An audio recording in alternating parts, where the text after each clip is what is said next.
All right, of course, Nebraska Northwestern will be the first Big Ten game, first Power 5 game of the nation in 2022, August 27th, over in Dublin. And we are starting our series where we're looking at the opponents for the Cornhuskers. And here we go with opponent number one. And we appreciate Michael Fitzpatrick joining us from Wildcat Report. Michael, how you doing tonight? Good. How are you guys? Thanks for having me. Absolutely. Thank you for joining us to give the Northwestern side of all of this. It's been a pretty good series. We'll forget about, at least from your side, where the people in the chat are not forgetting 56-7 because, man, after 3-9, they can't give up on the best day of the year, and that's what it was. That's all they had their hats to hang on last year anyway. But, Michael, other than that, it's been a heck of a series between Northwestern and Nebraska. Yeah, I mean, Northwestern likes close games. They've had a lot of good series with a lot of teams. They like to keep everyone invested the whole 60 minutes.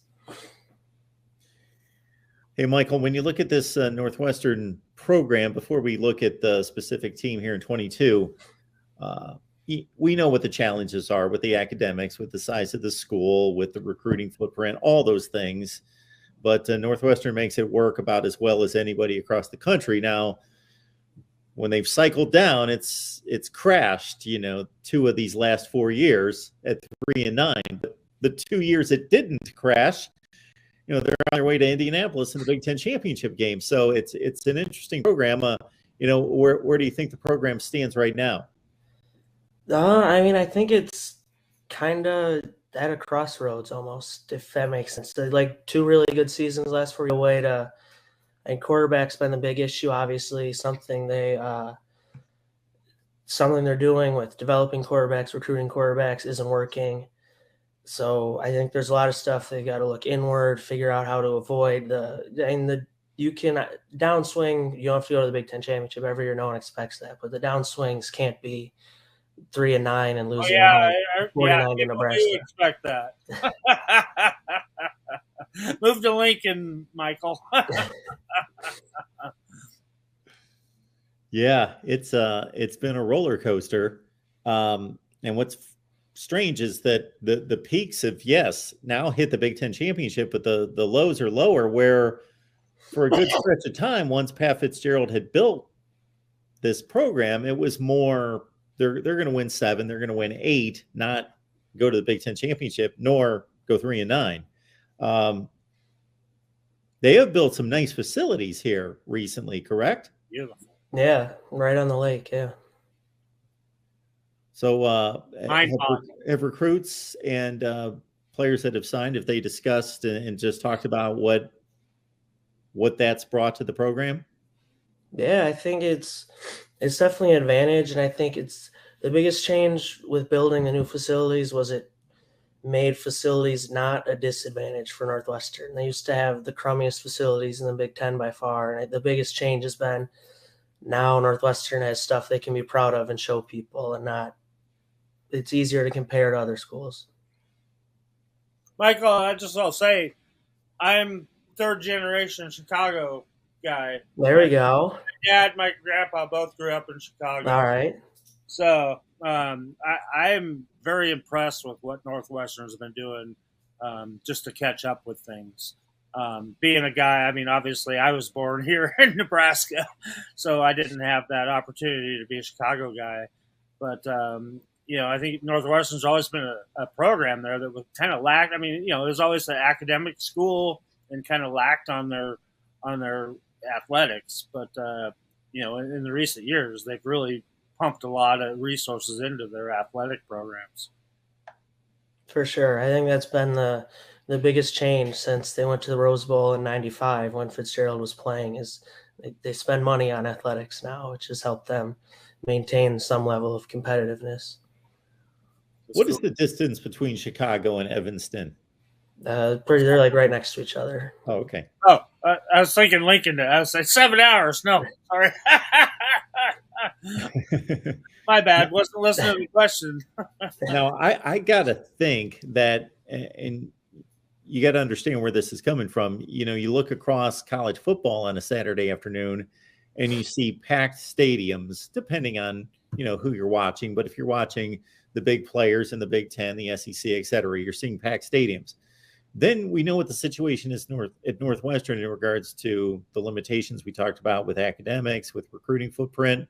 But obviously football is important, or they wouldn't have retained Pat Fitzgerald all these times. They wouldn't make it to Indianapolis past programs like Wisconsin and Nebraska and Iowa and Minnesota.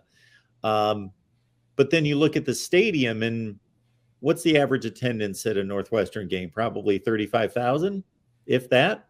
Yeah, probably something around that there. range. And they're drawing from a large metropolitan area, but obviously they're hooked on the NFL. Is that something that also reflects the roller coaster in terms of how many people show up at the games and the interest level? Yeah, definitely. I mean, when Northwestern's good, more people come. I think that goes for, Sure. maybe not Nebraska, but I think for a lot of teams, whether they're good or bad, the good teams get more people in the stands. But so I think it's tough. Chicago is obviously a big pro sports town, and Northwestern's such a small school compared to everyone else in the Big Ten. So it's just, they're definitely fighting an uphill battle with trying to fill a stadium. And it doesn't help when you go 3-9 twice in 3 years.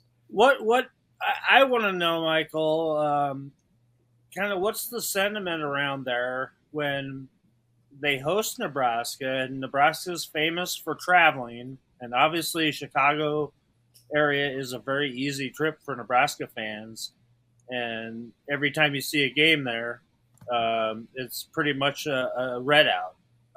So what's that sentiment around there when do they care? I'm not sure. I mean, the people who care, if that makes sense. Like the people who go to every game, that stuff, they're like, it's terrible when Northwestern has to use a silent count at home because there's so many Nebraska fans. But I think in general, the same issue is like, there's a lot of people like, oh, it doesn't really matter. And those are the people who don't go to a lot of games necessarily. And obviously it's a place that there's plenty to do. I mean, besides going to a college football game on a Saturday in that area. Yeah. So, I mean, Lincoln's a little different than that. I mean, that's what your day revolves around here. So, it's definitely a disadvantage for Northwestern, obviously. I think some people would be a little surprised how many NFL quarterbacks have been produced here in the last 10 to 15 years from Northwestern. Hey, Thorson's playing well right now in the USFL, too. Yeah, I know. Yeah. Yeah, so he's the last guy that you could count on being an upper echelon Big Ten quarterback. And since then, Hunter Johnson was a 5-star at Clemson, but certainly he, not putting everything on him. The offensive line, the playmakers weren't there. Ryan Holinski's now a guy who played at South Carolina a little bit. Of course, he's now been at Northwestern playing. Is he most likely the guy, or what's this quarterback battle look like for 22? Yeah, Holinski's in there, and also redshirt freshman who didn't play at all last year, Brendan Sullivan. Those are the two guys. They're still battling it out. They'll go into the fall sorting that out. So hopefully for Northwestern's sake, hopefully one of them can find a way to at least be an average Big Ten quarterback. Otherwise, it's going to be a long season again. Are they similar styles? No, Sullivan's smaller than Holinski, not as much, not a big arm, really, more of a runner than a thrower, I guess I'd say. But yeah, I mean, Northwestern's had success with guys who were runners before they were throwers in the past. So, hey, Michael, I got a question concerning the transfer portal. How successful can Northwestern be there? And how much of a hamper is it on them for the academic, rules to get into Northwestern? Yeah, the academics make it tough because Northwestern, when someone tries to transfer as an undergraduate, they go back.